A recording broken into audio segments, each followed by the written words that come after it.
Behind me நேயர்கள் அனைவருக்கும் வணக்கம். முதலமைச்சர் ஜோசப் விஜய் அவர்கள் நடித்த ஜனநாயகன் படம் ரொம்ப பரபரப்பாக ரிலீஸ் ஆச்சு. இத்தனை கோடி லாபம், அத்தனை கோடி கலெக்ஷன், உலகம் முழுவதும் மக்கள் அப்படியே படத்துக்கு போய்கிட்டே இருக்காங்க, பார்த்துக்கிட்டே இருக்காங்க அப்படின்னு இது பண்ணி நானும் என் ஒய்ஃபும் படத்துக்கு போகலான்னு நேத்தி நம்ம ஆலந்தூரில் இருக்கக்கூடிய எஸ்கே தேட்டருக்கு போனோம். படம் விட்டு 2 பேர் வந்தாங்க. நான் நினச்சேன் எல்லாரும் போயிட்டு கடைசியாக 2 பேர் வராங்கன்னு நினச்சிட்டு நானும் எங்கள் ஒய்ஃபும் போய் டிக்கெட் எடுக்கணும் அவசரப்பட்டு ஏதாவது கூட்டம் நெரிசலாக இடம் போனால் கவுண்ட்ரு காலியாக இருந்தது. டிக்கெட்டு கொடுங்க, இருங்க, நீங்கள் 2 பேர் தான் வந்திருக்கீங்க, இன்னும் 6 பேர் வரட்டும் அப்படின்னு. அப்புறம் ஒரு 4 பேர் வந்தாங்க. மற்ற 6 பேர் தாங்க இந்த படத்தை பார்த்தோம். அதாவது ஒரு தியேட்ரு வேலை செய்கிறவர்கிட்ட கேட்டோம், என்னங்க எப்படிங்க கட்டுப்படி ஆகும் அப்படின்னு. அதாங்க ஒரு டிக்கெட் 200ரூவா, 6 பேர் 1200 அப்படின்னாரு. இது ஒரு தியேட்டரில் பார்த்தா திருத்தணியில் வந்து கோல்டன் பாரடைஸ் ஏதோ ஒரு தியேட்டரு காலை காட்சியை ரத்து செஞ்சுருக்காங்க.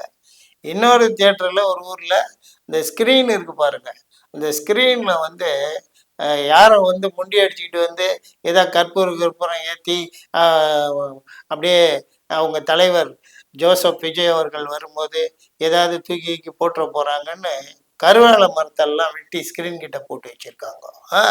இதெல்லாம் எவ்வளோ காமெடி பாருங்க. ஒரு ரசிகர், அவர் வந்து வெறித்தனமான ரசிகர் பொழுது, அதாவது கோழியோட கழுத்து இருக்கு பாருங்க, ஒருத்தனை பிடிக்க சொல்லி கழுத்து அறுத்து ரத்த அபிஷேகம் பண்றாரு. யாருக்கு? அவங்க தலைவருக்கு ரத்த அபிஷேகம் பண்றாரு. ஒரு குரூப் பார்த்தோம், ஒரே காமெடி தான், அதுக்காக தான் இதை பேசுறோம். ஒரு குரூப் எல்லாம் முட்டி போட்டுக்கிட்டு மண் சோறு சாப்பிடுது. படம் ரிலீஸ் ஆச்சுன்னா ஓடிச்சுன்னா அது யாருக்கு லாபம்? ஏற்கனவே அந்த தயாரிப்பாளருக்கு அவரை வந்து டெல்லி தமிழ்நாட்டு சார்பில் டெல்லி பிரதிநிதியாக அவருக்கு தான் போஸ்டிங் கொடுத்தாச்சு. ஒரு அமைச்சருக்கு உண்டான எல்லா தகுதிகளும் வசதிகளும் அவருக்கு வந்துடுச்சு, அவருக்கு கொடுத்தாச்சு. ஐயோ சிரிப்பாக இருந்தது படம் பார்க்கும்போது. இது ஏற்கனவே பார்த்த படமா இருக்கேன்னு எனக்கு ஒரு டவுட்டாக இருந்தது. பார்த்தா ஆந்திராவில் நம்ம பாலையா நடித்த பகவன் கேசரியா அது அந்த படம் தான். பார்த்தா எல்லாரும் மினிஸ்டர்லாம் வராங்க. ஒரு பக்கம் பார்த்தா புசி ஆனந்த் கடைசியில் அப்படி கையில் இதை தீப்பந்தத்தை வச்சுக்கிட்டு இருக்கிறாரு.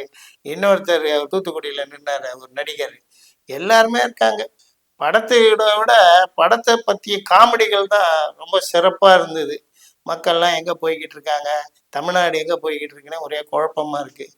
படம் எடுத்தவங்க வெற்றி அடையணும், பணம் சம்பாதிக்கணும், நல்ல விஷயம்தான். ஆனால் இப்படியெல்லாம் இருக்கக்கூடாது. வெறித்தனமாக படம் வந்து நல்லா ஓடணுன்றதுக்காக மண் சோறு தின்றது, கோழியோட ரத்தத்தை அபிஷேகம் பண்ணுறது, இன்னும் பின்னோக்கி மக்கள் போய்கிட்டு இருக்காங்களான்னு ஒரு சந்தேகம் வருது. ஏன்னா முன்னாடி தான் படிப்பறிவு கம்மி, அதனால் அவங்க எப்படி வேணாலும் ரசிகர்கள் இருந்தாங்கன்னு சொல்லலாம். இப்போ படித்தவங்க, நல்ல தகுதியானவங்க, ஆனால் அவங்கள இந்த மாதிரி பின்னோக்கி போகிறாங்களேங்கிறது ஜனநாயகன் படம் ரிலீஸுக்கு அப்புறம் தெரிஞ்சுக்கிட்டோம். இன்னும் என்னென்ன நடக்க போகுது இந்த நாட்டில் தெரியல.